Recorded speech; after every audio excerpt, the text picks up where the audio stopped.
Hello दोस्तों, स्वागत है आपका टारगेट यूपीएससी प्रीलिम्स 2024 के एमसीक्यू प्रैक्टिस सीरीज के राजव्यवस्था खंड में। राजव्यवस्था खंड की यह 6वीं श्रृंखला है। इससे पहले 5 श्रृंखलाएं और आ चुकी हैं। अगर आपने अब तक उन्हें नहीं देखा, उनके माध्यम से आपने अभ्यास नहीं किया, तो अभी भी आप जाके उनको देख के उनसे अपने अभ्यास को धार दे सकते हैं और अभ्यास से विश्वास और विश्वास से सफलता की राह की तरफ बढ़ सकते हैं। तो चलिए आज के इस खंड की शुरुआत करते हैं अपने पहले प्रश्न के साथ। पहला प्रश्न पटल पर आपके सामने है। निम्नलिखित कथनों पर विचार कीजिए। यहां पर 2 कथन दिए गए हैं। पहला कथन है, भारतीय संघीय व्यवस्था ऑस्ट्रेलियाई संघवाद मॉडल पर आधारित है। दूसरा कथन है, भारत में संघीय व्यवस्था ब्रिटिश भारत और रियासतों के बीच एक समझौते का परिणाम है। उपयुक्त कथनों में से कौन सा या कौन से सही हैं, आपको विकल्पों के आधार पर चयन करना है। विकल्प ए केवल 1, विकल्प 2 बी केवल 2, विकल्प सी 1 और 2 दोनों, या विकल्प डी न तो 1 न तो 2। तो दोनों कथनों पर हम विचार करते हैं। दरअसल संघीय सरकार क्या होती है?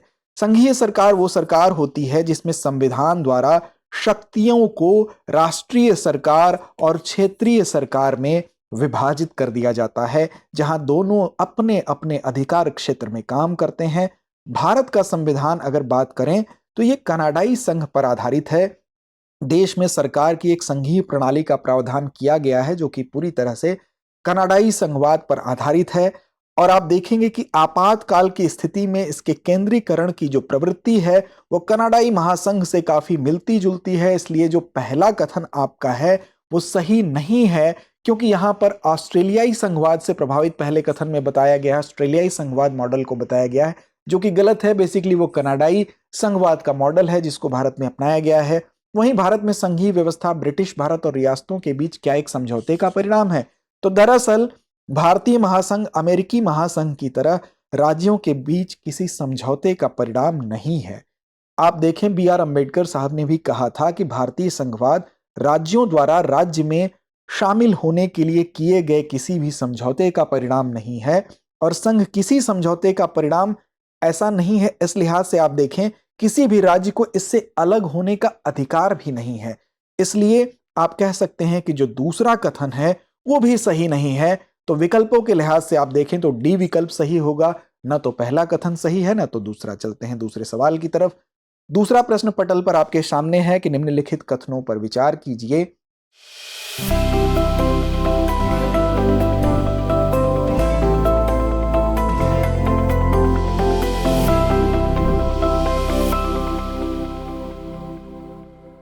पहला कथन है, संसद अकेले ही अति क्षेत्रीय कानून बना सकती है जो दुनिया के किसी भी हिस्से में भारतीय नागरिकों और उनकी संपत्ति पर लागू हो सकता है। दूसरा कथन है कि किसी राज्य के राज्यपाल को संसद के किसी अधिनियम को राज्य के किसी अनुसूचित क्षेत्र तक सीमित करने का अधिकार है। उपयुक्त कथनों में से कौन सा या कौन से सही हैं? ए केवल 1, बी केवल 2, सी 1 और 2 दोनों, डी न तो 1 न ही 2। तो दरअसल देखिए, भारतीय संविधान का जो अनुच्छेद है, अनुच्छेद 245, अनुच्छेद 245 पर जब आप ध्यान देंगे तो संसद भारत के संपूर्ण क्षेत्र या उसके किसी भी भाग के लिए कानून बना सकती है, ऐसा यह अनुच्छेद कहता है। और इस क्षेत्र में राज्य, केंद्र शासित प्रदेश और कुछ अन्य क्षेत्र भी शामिल होते हैं। संसद अकेले ही अति क्षेत्रीय कानून बना सकती है, अर्थात इन सभी क्षेत्रों के लिए कानून बना सकती है। इस प्रकार संसद के कानून दुनिया के किसी भी हिस्से में भारतीय नागरिकों और उनकी संपत्ति पर भी लागू होते हैं। इस लिहाज से अगर पहले कथन को आप देखें तो पहला कथन बिल्कुल सही प्रतीत होता है। वहीं दूसरा कथन जो है, जिसमें यह कहा जा रहा है कि किसी राज्य के राज्यपाल को संसद के किसी अधिनियम को राज्य के किसी अनुसूचित क्षेत्र तक सीमित करने का अधिकार है। तो दरअसल देखिए, संसद के जो पूर्ण क्षेत्रीय अधिकार हैं उस पर कुछ सीमाएं भी हैं। राष्ट्रपति को 4 केंद्र शासित प्रदेश, जो पहले था अब 3 कह लीजिए, क्योंकि 2 केंद्र शासित प्रदेश एक में मिला दिए गए। कौन कौन से? तो अंडमान निकोबार द्वीप समूह, लक्षद्वीप, दमन दीव एवं दादर नगर हवेली, जो अब एक केंद्र शासित प्रदेश के अंतर्गत आ गए। इनके संबंध में इनकी प्रगति या इनके सुशासन के लिए नियम बनाने की शक्ति राष्ट्रपति को प्रदान की गई। राष्ट्रपति द्वारा बनाए गए जो भी विनियम होंगे उसमें संसद के अधिनियम के समान ही उनको बल है, उनका प्रभाव है। और इन केंद्र शासित प्रदेशों के संबंध में संसद के किसी भी अधिनियम को निरस्त या संशोधित भी इनके द्वारा किया जा सकता है। दरअसल आपको पता है कि भारतीय संविधान की जो 6ठी अनुसूची है, अगर 6ठी अनुसूची पर आप नजर डालें तो छठी अनुसूची में कौन सी बात कही गई है, किससे संबंधित है? तो ये भारत में जो असम, मेघालय, त्रिपुरा और मिजोरम राज्य है, वहां पर जनजातीय क्षेत्रों के प्रशासन से संबंधित प्रावधान इसमें शामिल हैं। और इसी छठी अनुसूची के प्रावधान के तहत राज्य का जो राज्यपाल होता है उसको कुछ विशेष शक्तियां दी गई हैं। राज्यपाल स्वायत्त जिलों और स्वायत्त क्षेत्रों की प्रशासनिक इकाइयों के रूप में क्षेत्र या क्षेत्र निर्धारित करने का उसको अधिकार दिया गया है। साथ ही राज्यपाल के पास एक नया स्वायत्त जिला या क्षेत्र बनाने का या क्षेत्रीय अधिकार क्षेत्र या किसी स्वायत्त जिले या स्वायत्त क्षेत्र का नाम बदलने का पावर, बदलने की शक्ति भी उसको दी गई है। तो दरअसल अगर इस लिहाज से आप देखें तो राज्यपाल को राज्य के अनुसूचित क्षेत्र में संसद के किसी अधिनियम की प्रयोज्यता को प्रतिबंधित या संशोधित करने की शक्ति दी गई है। असम के राज्यपाल इसी प्रकार निर्देश दे सकते हैं। उदाहरण के तौर पर आप देखें तो असम के राज्यपाल कोई भी इस प्रकार का निर्देश दे सकते हैं कि संसद का कोई अधिनियम राज्य के जो आदिवासी क्षेत्र हैं या जो स्वायत्त जिले हैं वहां पर उनका कोई भी जो आदेश है वो निर्देश है वो लागू नहीं होगा, या जो निर्दिष्ट संशोधन है वो अपवाद के साथ यहां लागू होंगे। अब देखिए मेघालय इसी प्रकार का जो अन्य जो क्षेत्र हैं, जैसे असम के अलावा मेघालय, त्रिपुरा और मिजोरम में भी जो आदिवासी क्षेत्र हैं, जो स्वायत्त क्षेत्र हैं, वहां के संबंध में भी सेम यही प्रोविजन लागू होगा। तो इस लिहाज से आप देखें तो कथन 2 बिल्कुल सही है। इस लिहाज से अगर विकल्प का चयन करना हो तो 1 और 2 दोनों कथन सही है, विकल्प सी आपका बिल्कुल सही होगा। चलते हैं अगले प्रश्न की तरफ। अगला प्रश्न है कि निम्नलिखित में से किस मामले में संसद राज्य सूची पर कानून बना सकती है? पहला है यदि राज्यसभा यह घोषणा करती है कि यह राष्ट्र हित में आवश्यक है। दूसरा है जब कोई राज्य सरकार सत्र में नहीं होती है। तीसरा जब राष्ट्रीय आपातकाल लागू हो। चौथा जब किसी राज्य का राज्यपाल राष्ट्रपति से अनुरोध करता है। तो नीचे कुछ कूट दिए गए हैं, उनकी सहायता से आपको सही विकल्प का चयन करना है।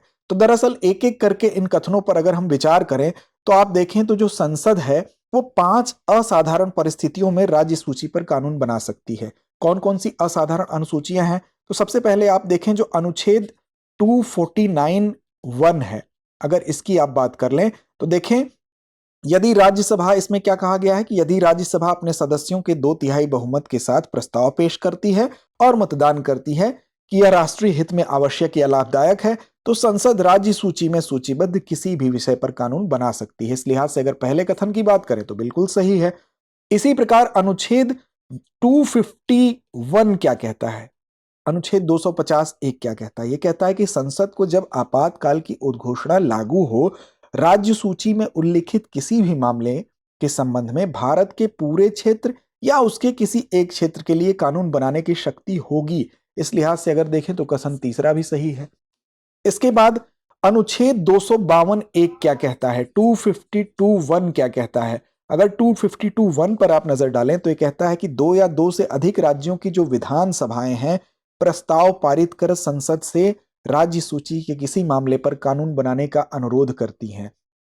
उस राज्य के विधानमंडल के प्रत्येक सदन द्वारा पारित संकल्प द्वारा इसको अपनाया जाता है। अतः कोई भी राज्य किसी राज्य का राज्यपाल सामान्य स्थिति में राज्य सूची पर कानून बनाने के लिए राष्ट्रपति से अनुरोध नहीं कर सकता है। इसलिए जब कथन 4 की तरफ आप जाएंगे तो देखेंगे कथन 4 आपका सही नहीं है। इसके अलावा आप देखें अनुच्छेद 253 क्या कहता है? 253 अनुच्छेद 253 कहता है कि संसद को किसी अन्य देश या देशों के साथ किसी संधि, समझौते या सम्मेलन या किसी अंतर्राष्ट्रीय सम्मेलन, संघ या अन्य निकाय में लिए गए किसी निर्णय को लागू करने के लिए भारत के पूरे क्षेत्र या उसके किसी भी हिस्से के लिए कोई भी कानून बनाने की शक्ति है। अनुच्छेद 256 कहता है। 256 क्या कहता है? 256 पर अगर नजर डालें तो जब संबंधित राज्य में राष्ट्रपति शासन लगाया जाता है तो संसद को राज्य सूची के सभी मामलों के संबंध में कानून बनाने का अधिकार मिलता है। इसी तरह से अनुच्छेद 256 में ही कहा गया है जब संबंधित राज्य में जब राज्य सरकार का सत्र नहीं चल रहा हो तो राज्य का राज्यपाल मुख्यमंत्री की अध्यक्षता में मंत्रिपरिषद की सहायता और सलाह पर अनुच्छेद 213 के तहत, किस अनुच्छेद की तहत? 213 के तहत अध्यादेश बना सकता है। इस लिहाज से आप देखेंगे तो कथन 2 जो है वो भी सही नहीं है। इस तरह से विकल्प का अगर चयन करना हो तो आपको दिखाई देगा केवल 1 और 3 सही है, जो विकल्प डी में आपको दिखाई दे रहा है। अगले प्रश्न की तरफ चलें। अगला प्रश्न है कि निम्नलिखित कथनों पर विचार कीजिए। अवशिष्ट विषयों के संबंध में कानून बनाने की शक्ति राज्य विधानमंडलों में निहित है। दूसरा कथन है समवर्ती सूची में शामिल विषयों पर कार्यकारी शक्ति राज्यों के पास है। अब इन पर आपको विचार करना है, इनमें से कौन सा कथन सही है ये बताना है। तो दरअसल जो अवशिष्ट विषय हैं वो क्या होते हैं? अवशिष्ट विषय वो विषय होते हैं जो 7वीं अनुसूची में उल्लिखित 3 सूचियां हैं। 3 सूचियां कौन कौन सी हैं? तो आपको पता है कि संघ सूची, राज्य सूची और समवर्ती सूची। तो इनमें से किसी में भी अगर शामिल नहीं है तो उनको अवशिष्ट विषय कहा जाएगा। भारतीय संविधान का अनुच्छेद 248 इसके तहत संसद के पास अवशिष्ट विषयों के संबंध में कोई भी कानून बनाने की एक विशेष शक्ति है। इसमें कानून की अवशिष्ट शक्तियों के साथ साथ अवशिष्ट कर लगाने की शक्ति भी शामिल है। अतः कथन 1 की अगर बात करेंगे तो 1 आपको नजर आएगा कि यह कथन आपका सही नहीं है। वैसे ही केंद्र और राज्यों के बीच कार्यकारी शक्तियों का वितरण है। क्या है? केंद्र की कार्यकारी शक्ति मुख्य रूप से उन मामलों तक फैली हुई है जिनके संबंध में संसद के पास कानून बनाने और किसी संधि या समझौते द्वारा प्रदत्त अधिकारों, अधिकार और क्षेत्राधिकार के प्रयोग का विशेष अधिकार है। संसद की कार्यकारी शक्ति संघ सूची में उल्लिखित विषयों के संबंध में उसके क्षेत्र तक फैली हुई है।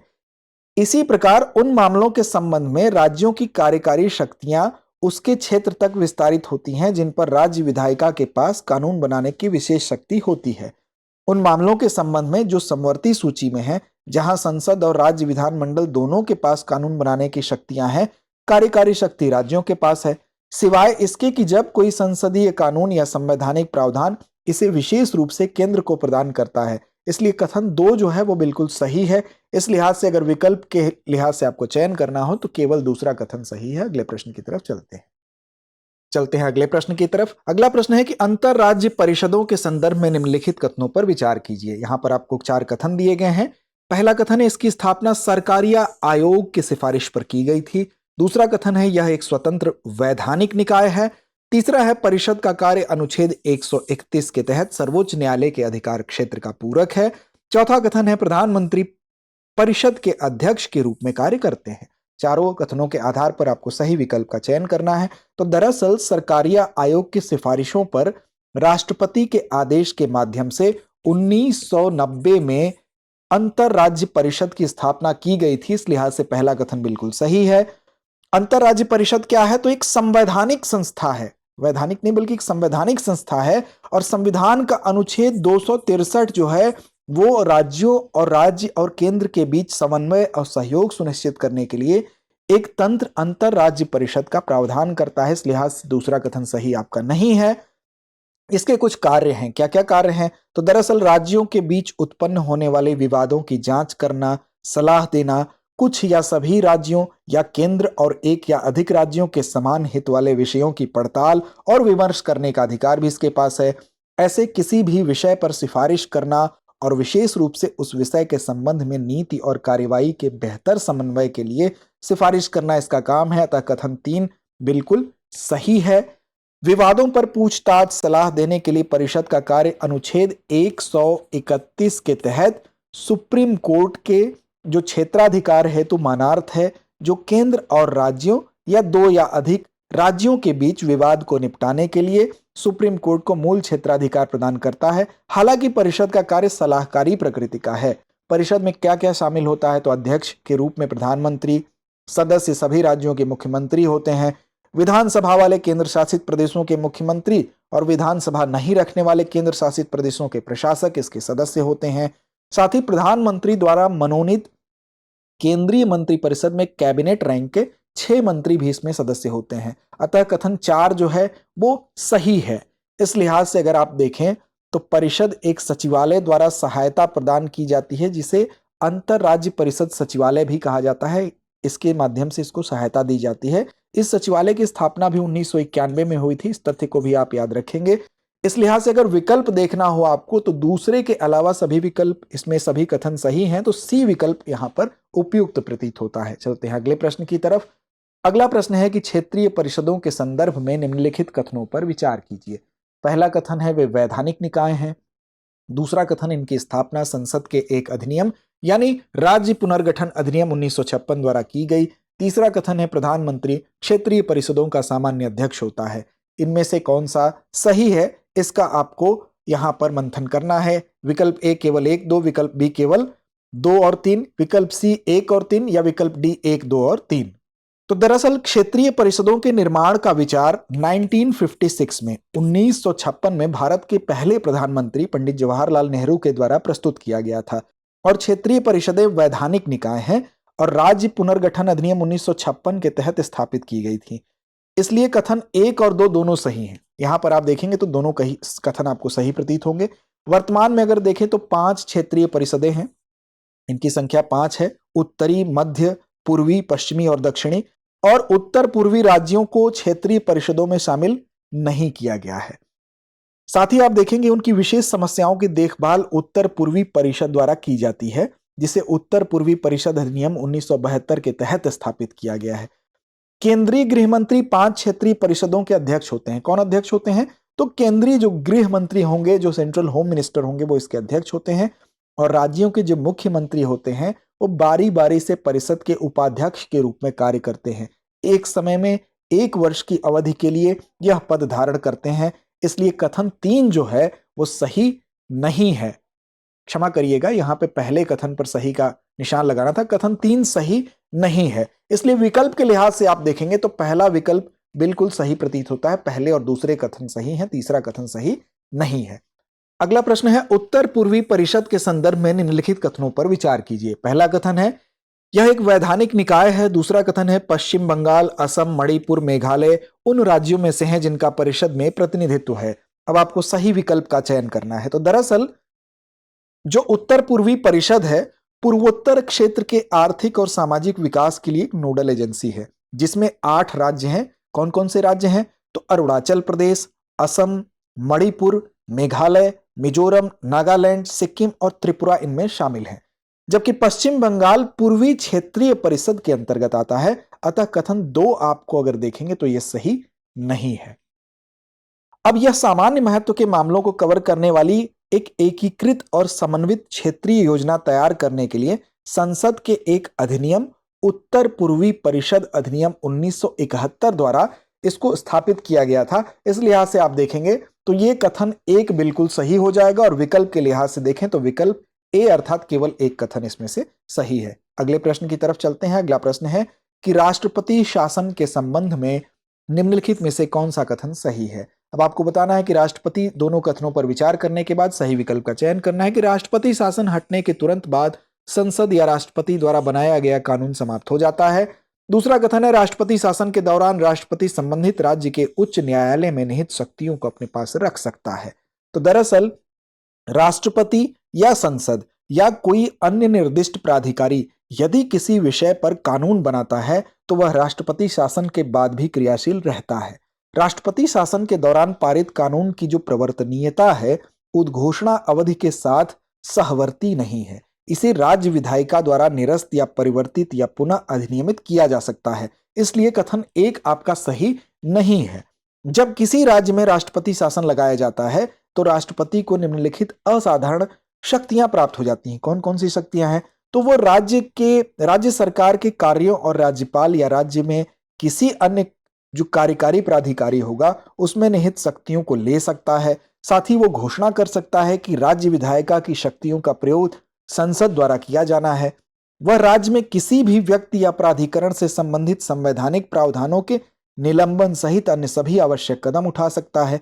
हालांकि राष्ट्रपति उच्च न्यायालय की शक्तियों को ग्रहण करने या उससे संबंधित किसी भी संवैधानिक प्रावधान को निलंबित करने के लिए अधिकृत नहीं है। अतः कथन 2 आपका सही नहीं है। इस लिहाज से अगर विकल्प देखें तो विकल्प डी न तो 1 न ही 2 इसमें सही विकल्प होगा। अगला प्रश्न है राष्ट्रीय आपातकाल की घोषणा की अवधि के संदर्भ में निम्नलिखित कथनों पर विचार कीजिए। पहला कथन है इसे जारी होने की तारीख से 6 महीने के भीतर दोनों सदनों द्वारा अनुमोदित किया जाना चाहिए। दूसरा कथन यह अनिश्चित काल तक चालू रह सकता है।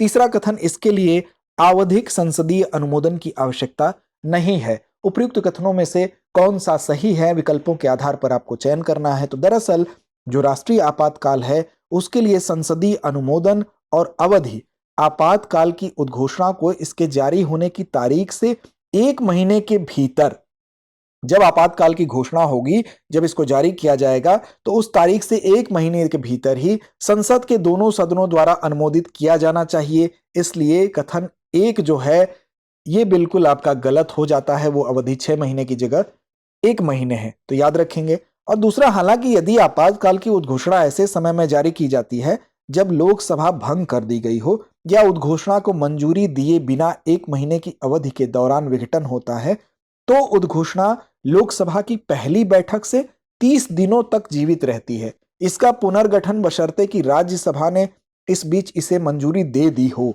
यह होना चाहिए कंडीशन। यदि दोनों सदनों द्वारा अनुमोदित किया जाता है तो आपातकाल 6 महीने तक जारी रहता है और इसे हर 6 महीने के लिए संसद की मंजूरी के साथ अनिश्चित काल तक बढ़ाया जा सकता है। अतः कथन 2 आपका बिल्कुल सही है। आपातकाल की घोषणा जब होती है या उसके जारी रहने को मंजूरी देने वाला जो प्रत्येक प्रस्ताव है वो संसद के किसी भी सदन द्वारा विशेष बहुमत से पारित किया जाना चाहिए। और उसकी अवधि की जहां तक बात है तो आवधिक संसदीय अनुमोदन का यह प्रावधान 1978 के जो 44वें संविधान संशोधन के माध्यम से ये जोड़ा गया है। अतः कथन 3 जो है वो सही नहीं है। इस लिहाज से अगर आप देखें तो विकल्प के लिहाज से आप देखें तो विकल्प सी इसका सही है। इसमें केवल दूसरा कथन ही आपका सही है। तो आज के पॉलिटी सेक्शन में ये थे आपके प्रश्न और अब चलते हैं अभ्यास प्रश्न की तरफ, जिसकी जिम्मेदारी आपकी है, जिसका जवाब हम आपसे मिलने की अपेक्षा रखते हैं कि कमेंट बॉक्स में आप इसका सही उत्तर जरूर देंगे। तो चलिए आज का अभ्यास प्रश्न आपके सामने है, जिसकी जिम्मेदारी आपकी है। अनुच्छेद 19 के तहत मौलिक अधिकारों पर राष्ट्रीय आपातकाल के प्रभाव के संबंध में निम्नलिखित में से कौन सा कथन सही है। आपके सामने 3 कथन है, इसमें से सही विकल्प का चयन करके आपको जवाब देना है। पहला कथन है इसके तहत मौलिक अधिकारों को युद्ध, बाहरी आक्रमण या सशस्त्र विद्रोह के दौरान निलंबित किया जा सकता है। दूसरा कथन है आपातकाल के दौरान अनुच्छेद 19 के तहत मौलिक अधिकारों के निलंबन के लिए राष्ट्रपति के आदेश की आवश्यकता नहीं है। तीसरा कथन है केवल वे कानून जो राष्ट्रपति के आदेश में निर्दिष्ट हैं न्यायिक समीक्षा से सुरक्षित है। नीचे दिए गए कूट का सही उत्तर आपको चुनना है। ए विकल्प है केवल 1 और 2, बी विकल्प केवल 2 और 3, विकल्प सी केवल 3 या विकल्प डी 1, 2 और 3। तो उम्मीद है आप सही और सटीक जवाब जरूर देंगे और अभ्यास से विश्वास और विश्वास की सफलता की राह को तय करेंगे। धन्यवाद। डियर व्यूअर्स, अपने एग्जाम की तैयारी को और बेहतर करने के लिए हमारे चैनल को लाइक, शेयर और सब्सक्राइब करना न भूलें।